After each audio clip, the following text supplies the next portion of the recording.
नमस्कार, आप देख रहे हैं आई इंडिया और मैं हूं डॉक्टर पंकज सिंह गौर। और आज बात करेंगे एक ऐसी पोस्ट की जिसने सभी राजनीतिक दलों में हलचल मचा दी है। दरअसल ये पोस्ट आजम खान के नाम से की गई है। समाजवादी पार्टी के वरिष्ठ नेता, पूर्व कैबिनेट मंत्री आजम खान की ओर से सोशल मीडिया एक्स के जरिए ये पोस्ट की गई। हजार लोगों ने इसे देखा। पहले हम आपको दिखाते हैं कि इस पोस्ट में क्या कुछ लिखा गया। पोस्ट को समझिए और फिर जानिए हकीकत क्या है।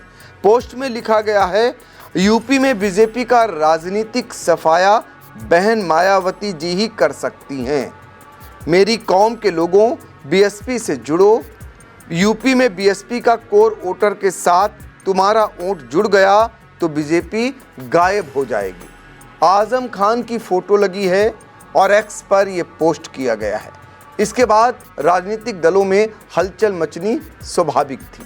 दरअसल जिस तरीके से एक दिन पहले ही बसपा सुप्रीमो मायावती ने कांसीराम जी की पुण्यतिथि पर जिस तरीके से बीएसपी की ताकत का मुजाहिरा किया, उसके बाद ये पोस्ट आना अपने आप में बड़े सवाल तो खड़ा ही करेगा।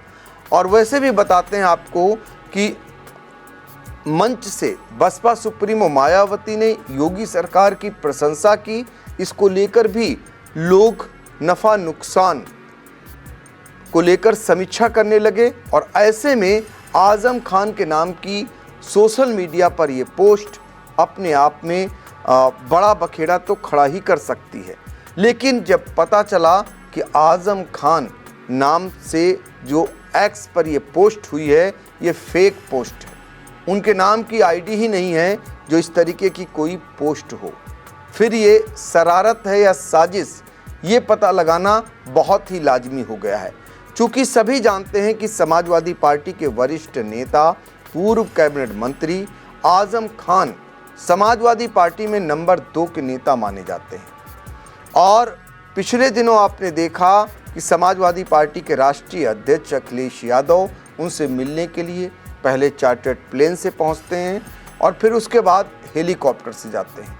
आजम खान का कितना बड़ा कद है, इसका अंदाज़ा इसी से लगाया जा सकता है कि आजम खान ने एक दिन पहले ये बयान दिया कि वो सिर्फ और सिर्फ सपा मुखिया अखिलेश यादव से ही मिलेंगे।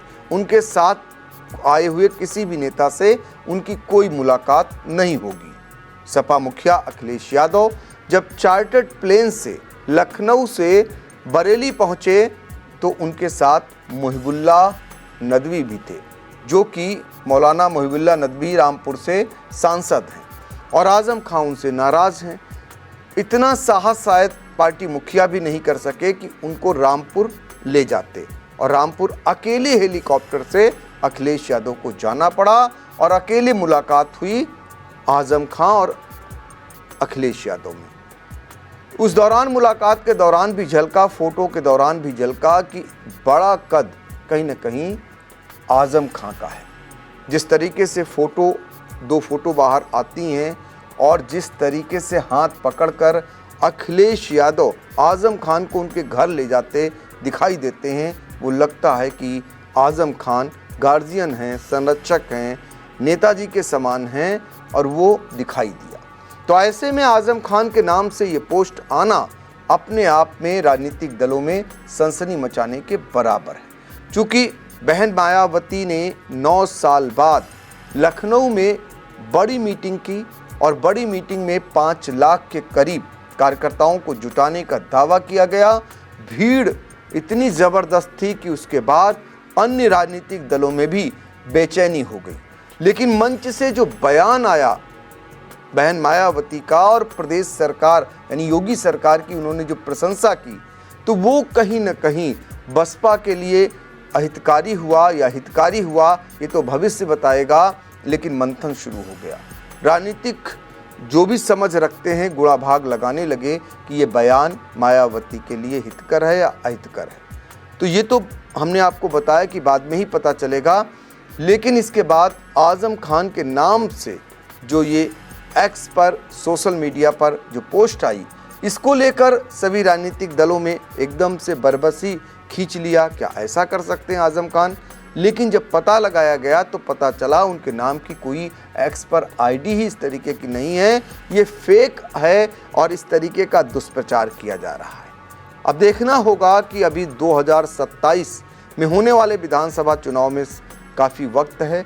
इस तरीके के भी जो है साजिश या यूं कहें कि इस तरीके का भी एक कुचक्र रचने का प्रयास आपको अक्सर दिखाई देगा और शायद यही कारण रहा कि इस तरीके का जो एक्स पर ये जो फेक पोस्ट हुई है अब लोगों को समझ में आ भी गया, क्योंकि जैसे ही पोस्ट आई उसके बाद स्वाभाविक था कांग्रेस हो या समाजवादी पार्टी हो या फिर बीएसपी हो या फिर कांग्रेस, वो उनके लोगों का इस पर झुकाव होना या इस पर नज़र डालना मजबूरी बन गई कि क्या ऐसा आजम खान कर सकते हैं या आजम खान ने क्या ऐसी अपील की है।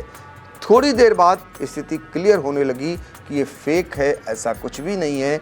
अगर ऐसा होता तो एक दूसरे के बयान आते, एक दूसरे का मिलन होता। क्योंकि कुछ देर के लिए विश्वास इसलिए कर लिया गया कि इसी प्रकार का दुष्प्रचार, इसी प्रकार का एक षड्यंत्र तब भी आजम खान के साथ रचा गया जब सीतापुर जेल में वो बंद थे। मीडिया में खबरें आने लगीं कि आजम खान जेल से छूटेंगे तो बसपा में शामिल हो सकते हैं और बसपा सुप्रीमो मायावती और आजम खान की पत्नी तंजीन फातिमा के बीच दिल्ली में मुलाकात हुई है। लेकिन दोनों ओर से ऐसा कुछ भी नहीं था, इसकी सफाई तो नहीं आई, लेकिन मायावती ने सफाई दी कि वो छुप कर इस तरीके से कभी किसी से नहीं मिलती। जो भी उनका निर्णय होता है वो सार्वजनिक होता है। तो कुल मिलाकर एक बार फिर इस तरीके का षड्यंत्र या इस तरीके की साजिश रची गई, इस तरीके का दुष्प्रचार करने की कोशिश की गई। लेकिन सोशल मीडिया का ज़माना है, सारी स्थितियां फिर एक बार स्पष्ट हो गई, सामने आ गई कि ऐसा कुछ भी नहीं है, सिर्फ और सिर्फ इस प्रकार का दुष्प्रचार किया जा रहा है।